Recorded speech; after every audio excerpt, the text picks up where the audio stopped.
Alors on est clairement dans la deuxième phase de la reconstruction de l'économie française. Il y a eu une première phase au moment du confinement qui était éviter un effondrement trop fort de la croissance, où on a vu les prêts garantis, le chômage partiel. Après la phase de déconfinement, on a eu une reprise de l'activité. On voit déjà que cette reprise donne déjà des signes d'essoufflement et donc il faut consolider cette reprise. La philosophie du gouvernement, elle est très simple. Il faut soutenir les entreprises et soutenir l'offre. Donc ce sont des plans sectoriels, ce sont des aides à la relocalisation, ce sont des mesures de chômage partiel de longue durée, ce sont aussi des mesures pour restaurer la solvabilité des entreprises. Le but, c'est éviter une vague de faillites sans précédent et évidemment une montée très très forte du chômage.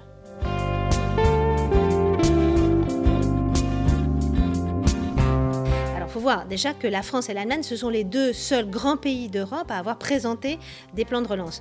L'Allemagne l'a fait très tôt, dès la fin juin, en tablant sur une sorte d'effet waouh, en annonçant déjà 130 milliards d'euros, une somme très très forte et des mesures très très claires. La France a fait un pari un peu différent, a égrené en fait un certain nombre de mesures tout au long de l'été.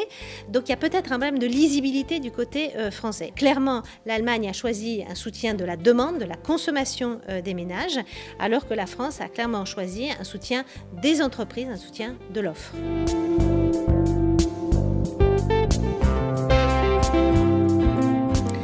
Parce que les problèmes structurels des économies ne sont pas les mêmes.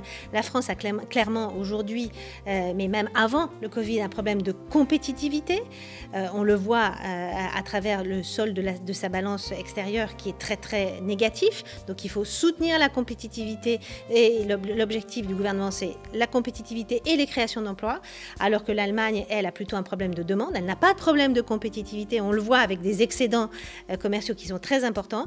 C'est plutôt un problème de consommation qui n'est pas suffisamment forte compte tenu du chômage qui était extrêmement bas avant le coronavirus. Donc ces plans de relance sont différents dans leur philosophie, mais finalement répondent à des problèmes structurels qui sont différents entre les deux économies.